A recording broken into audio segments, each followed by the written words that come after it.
Alright, here we are in the Honda garage tonight anyway. It's a Honda garage. Working on this lovely here. Was a D16Y7. Now it's a D16Y8. Pretty stoked about it. There's a VTEC solenoid to prove it. Right there. Focus, dude. Anyway, what we're working on now is some of the bubbly bits, the back end, the exhaust. If you have a Civic, anything other than an EX or SI, you may and have wondered how to upgrade your exhaust. Let's talk about the problem and the solution.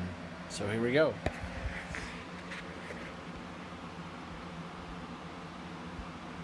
None of that was probably in focus, but at least you heard my voice. So here's the problem. On the DX, or basically anything non-VTEC, you've got this crappy exhaust manifold with the catalytic converter built right in. The O2 sensors, one wants to smell at the top, right there, and one wants to smell at the bottom, right here. And these exhaust manifolds are notorious for this crack that you see right here. Now, I think this crack probably, in my case, got worse when I took it off. I don't really know for sure. But in doing a full upgrade, obviously if you're adding VTEC and power to the car, that crappy stock that's like 1.5 inch, maybe 1.75 inch pipe is not going to do. But in buying a replacement, unfortunately, I've only ever seen one replacement that's similar to this with the catalytic converter right here, and it's like $500 or $800 just for the thing.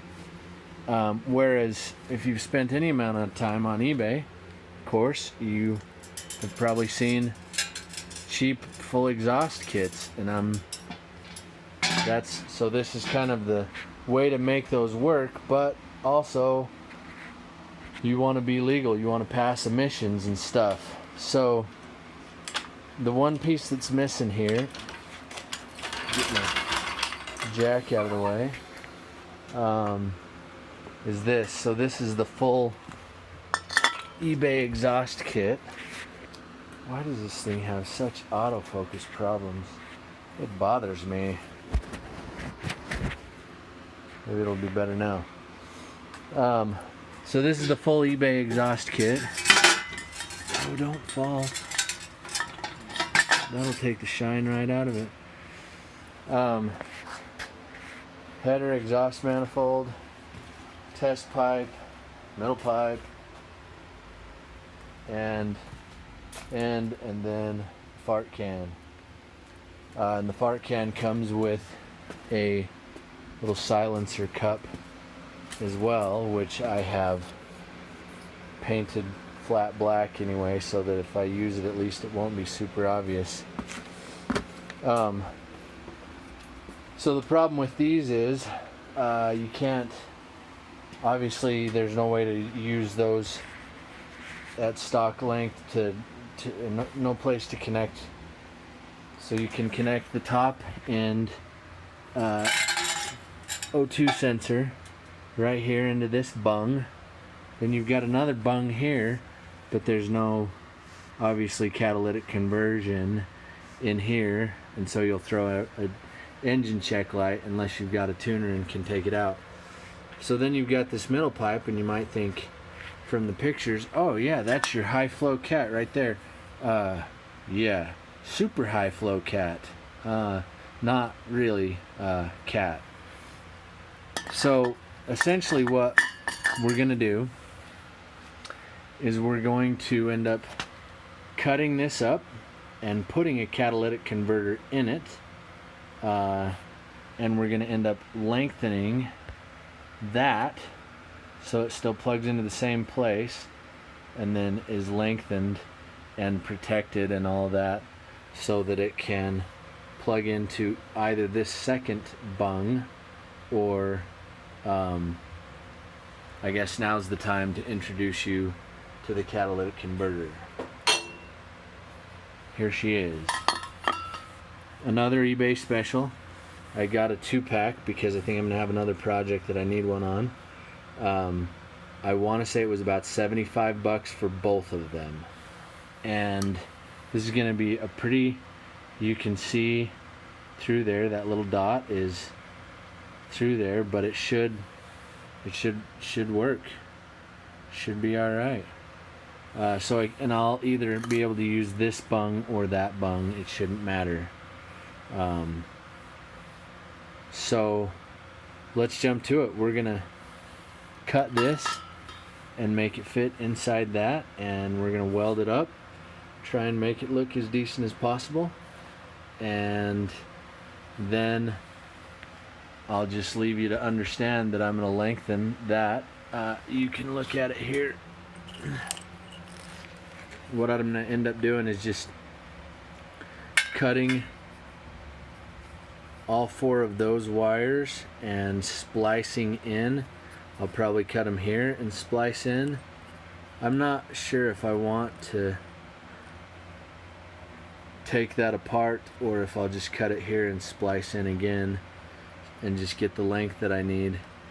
It will depend on if I can take that plug apart or not.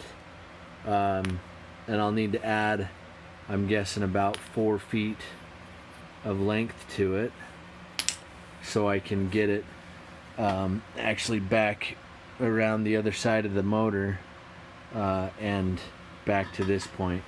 So hang tight and we'll set up this test pipe to cut and weld in the cat.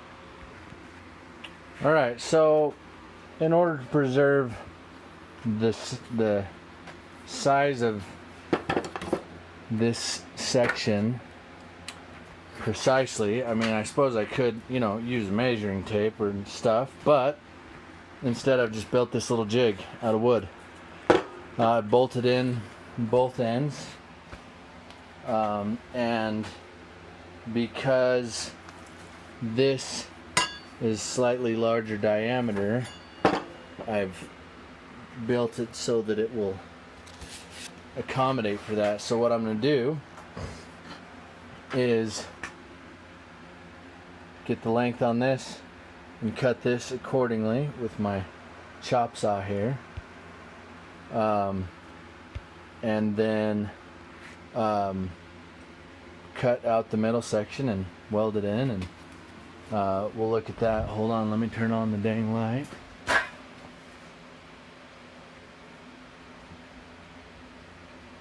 Maybe.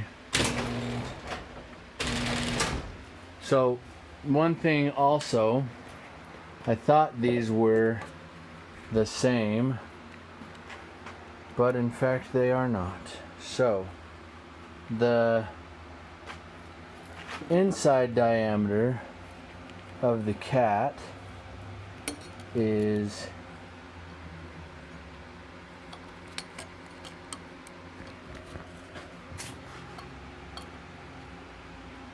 right around,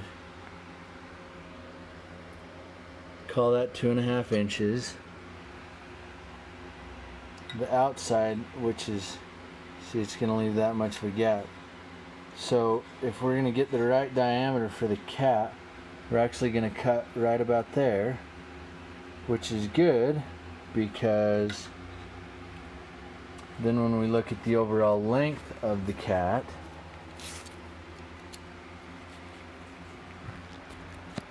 let me just expand this thing out. The overall length of the cat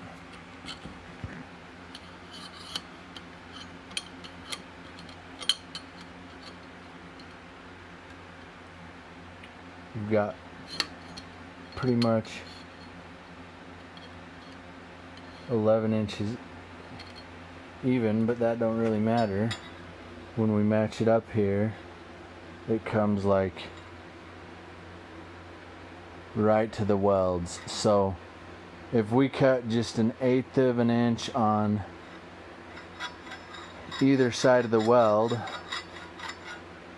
an eighth of an inch in this way and 1/8 of an inch in this way, it ought to leave us plenty of material to fit snugly inside there and leave us plenty to work with as we weld. So let's try that. Geez, I don't think that could have gone better if I'd planned it. So see if you, let's come over into the light a little bit better.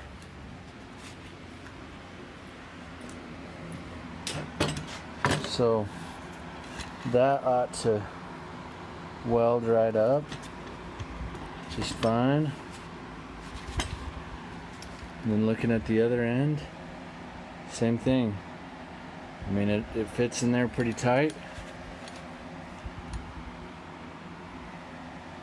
That ought to tack into place and I'll be able to secure it.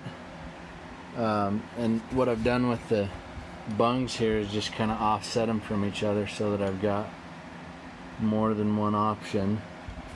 The way that it will go on the exhaust, that one will be pointing about straight up. Maybe I'll turn it just a little bit. And I need to straighten that out just a little. It's not quite straight. But yeah, I'm gonna tack that up and we're gonna call it good. Quick shout out to my welder. It's a Lincoln Electric. It's a little 120 volts or 115 volt, you know, just the plug into the wall kind. This video is not sponsored by Lincoln Electric, but it could be. Oh, need to turn on the gas.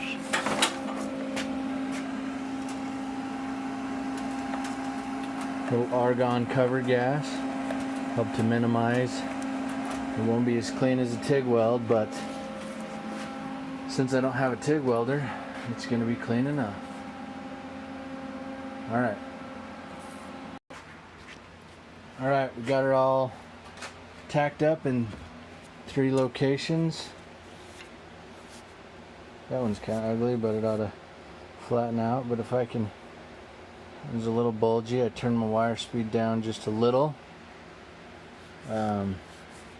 Hopefully I can do a non-cat crap looking weld here.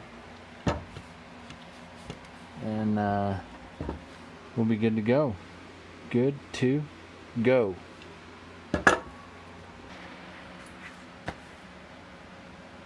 All right.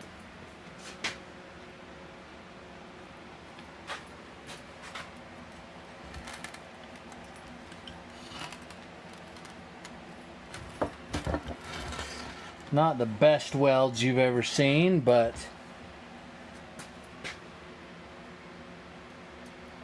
it's not the outside that matters, it's the inside. Let me see if I can get a light in there so you can see. It's still hot as poop. But not a real major transition, no poke through or anything like that. I think that's going to work out pretty nice. So I'll get that bolted up and installed, and we'll lengthen that O2 sensor. Obviously, I've still got a motor to drop in the car and a transmission to put back together. Be surprised. Side note, synchros. The synchros are fine, suckers. The synchros look great. I'll tell you what's wrong. That ain't supposed to be wobbly like that. The other end, oh, what's this?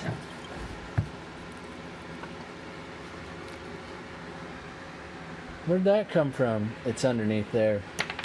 It's the main input shaft bearing.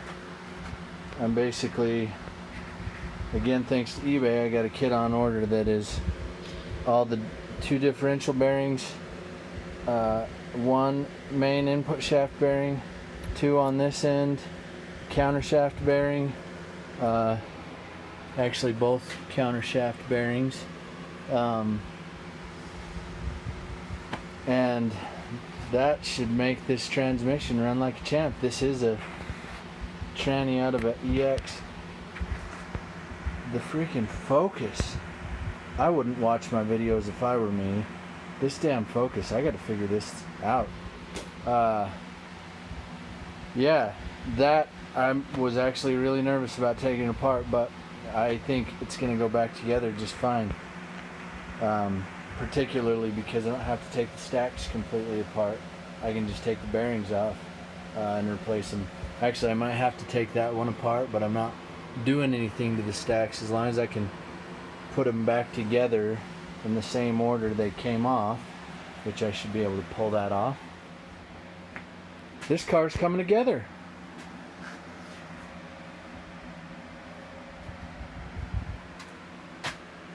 Pretty excited about it. Alright, well, don't mind to switch to my safety glasses. Appreciate you guys watching. If you like my videos, subscribe please.